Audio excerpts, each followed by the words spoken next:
খানকে বেলা নবী মোহাম্মদ তোর মায়ের সুদি, খানকে বেলা নবী মোহাম্মদ তোর মা আমিনার সুদি, তোর মাইয়া আছে না মা ফাতমা, ওই মা ফাতমার সুদি, তোর বউ আছে না মা আইসা, ওই খানকের সুদি, তোদের মা ফাতমা মা আইসা মা আমিনার সুদি, খানকে বেলা নবী মোহাম্মদ তোর কবর থেকে তুললা খানকে বেলা তোর পুটি মারবো মাথা সদ নবী। প্রত্যেকেই মানে দেখলেন ভিডিওটা।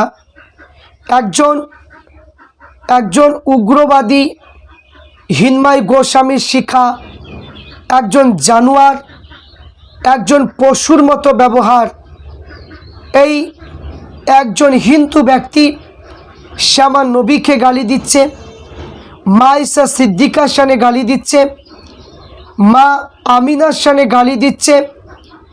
এই সমস্ত শয়তান কাপুরুষ এরা ইসলাম ধর্মকে নিয়ে বারবার অ্যাটাক করছে।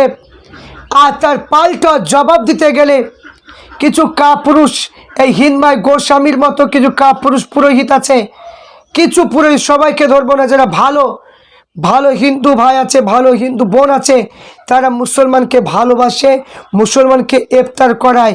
এদেরকে আমরা বলছি না।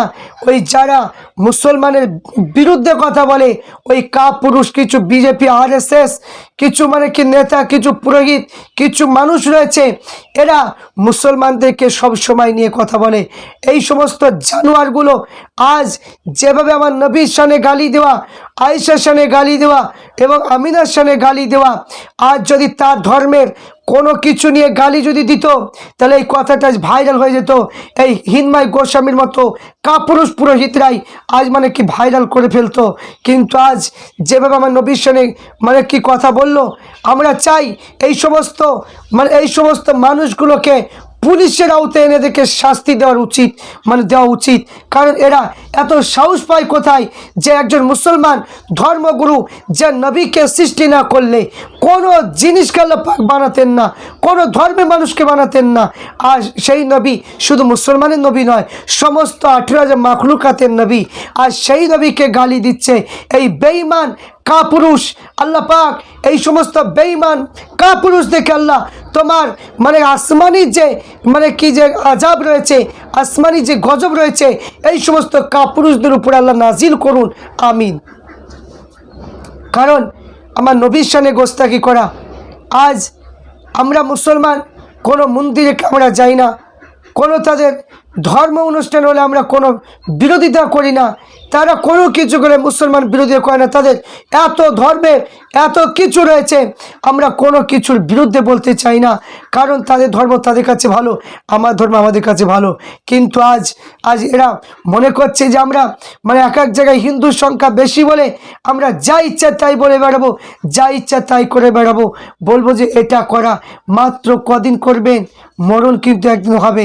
যদি প্রকৃতি স্বর্গ যদি পেতে চান, ভালো স্বর্গ যদি পেতে চান, মানুষকে ভালোবাসুন, মানুষকে সেবা করুন। আর যদি বলেন যে নরকে যেতে চাই, তাহলে আপনি যা ইচ্ছে তাই বলুন, তাহলে আপনাকে বলা কেউ নেই। আপনার ধর্মে কিতাবে কোন জায়গায় লেখা আছে আপনি প্রমাণ দিন যে অন্য ধর্মের প্রতি খারাপ ব্যবহার করা, অন্য ধর্মের প্রতি উল্টোপাল্টা কথা বলা, অন্য ধর্মের প্রতি মানে কি যা মুখে আসে তাই বলা, এইগুলো কোনো কিতাবে কি আছে? নেই। তাহলে এদের কথা হলো ভোটের জন্য, মানে ভোটের ইলেকশন আসবে, হিন্দু মুসলমান আলাদা করতে হবে। এই জন্য কিছু কিছু উগ্রবাদী যারা আছে, যারা সন্ত্রাসী রয়েছে, এর আগে আমরা দেখেছিলাম উত্তরপ্রদেশে কিছু আপনার আরএসএস বজরঙ্গ দলের মানুষেরা প্রকাশ্যই প্রত্যেকটা হিন্দু বাড়িতে তলোয়ার তুলে দিয়ে বলছে মুসলমানকে হত্যা করতে হবে, এই জন্য তোমাদের বাড়িতে রেখে দাও। তাহলে আজ হিন্মাই গোস্বামী যে নিজে বলছে মুসলমানরা জঙ্গি, আজ আমি বলবো ওই ঘটনাগুলোতে আপনি কি বলবেন বলুন? সেই মুখ আছে বলার?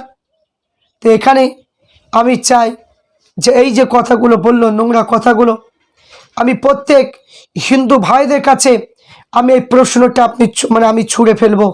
এই প্রশ্নটা আমি আপনাদের কাছে দিয়ে দিলাম যে আজ আপনার হিন্দু ধর্ম করছেন বলে মুসলমানের নবীকে গালি দেবে, এবার আয়েশা সিদ্দিকাকে গালি দেবে, আমিনাকে গালি দেবে, এই কাজটা কি তার উচিত হয়েছে? আমার হিন্দু ভাই হিন্দু বোন যদি কি আমার ভিডিও দেখে থাকেন, অবশ্যই আপনারা জবাব দেবেন, এই কাজটা কি ঠিক হচ্ছে? এবার বলুন আপনারা, যদি এবার পাল্টা যদি জবাব দেওয়া হয়, তারপরে যদি আক্রমণ যদি করা হয়, তাহলে আপনারাই বলবেন যে মুসলমান খারাপ, মুসলমান ধর্ম ভালো নয়, ওরা উগ্রবাদী হ্যান ত্যান বলে আপনারা বলবেন, তাহলে দোষটা কারা করছে বলুন তো? দোষটা কারা করছে? দোষটা এরাই করছে আগে। তা পাল্টা জবাব দিতে গেলে তখন মুসলমানের উপর দোষ চেপে যাচ্ছে। তখন কিছু মানুষ আছে তারা ইউটিউবের মাধ্যমে, তারা বলে, ফেসবুকের মাধ্যমে বলে যে এরাই কি মুসলমান, কি যে এরা হচ্ছে সন্ত্রাসী, কি মুসলমান, এরা কি ইসলামের শান্তি বলে, এ শান্তি নয় তাই বলে। তো এখানে আমি বলবো যে এই কথাগুলো বলার অধিকারটা কোন জায়গা থেকে পাচ্ছে আপনি একটু দেখুন তো। আমরা কোনোদিন বলেছি যে সমস্ত হিন্দুরা খারাপ? কোনোদিন বলি না। এক একটা এই যে এক একটা বোতুলমুখীদের জন্য হিন্দু সমাজে সবাইকে দায়ী করা যাবে না। এক একটা মুসলমানের কি জন্য সমস্ত মুসলমানকে খারাপ বলা যাবে না, কারণ এক একটা চুটকি ফুটকি থাকবে।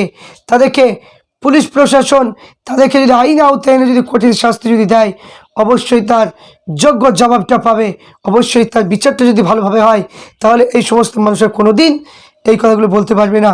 তাই আমি রাজ্য সরকারের কাছে এটা আবেদন করব যে নবীর শানে, যে আয়েশার শানে এবং হজরত আমিনার শানে যে গুস্তাখিমূলক কথা বললো, আপনার পুলিশ প্রশাসন যদি তাকে গ্রেপ্তার যদি না করে তাহলে কাল অন্যজনা বলবে।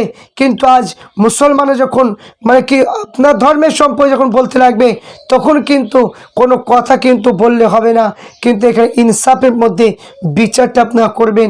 তাই আমি সমস্ত হিন্দু সম্প্রদায়, সমস্ত মানুষকে ভালোবাসি, সমস্ত মানুষের ধর্মগ্রন্থের সম্মান করি এবং কোনো দিন আমরা কোনো মানুষের মধ্যে অশান্তি চাই না। আজ আমার বিপদ হবে, একটা হিন্দু মানুষ এসে পাশে দাঁড়াবে, হিন্দু ভাইয়ের বিপদ হবে, আমি গিয়ে তার পাশে দাঁড়াবো। এটাই হলো ভালোবাসা, এটাই হলো ভ্রাতৃত্ব, এটাই আমার নবী শিখিয়েছে। তাই আমরা সেইভাবে অনুযায়ী চলি।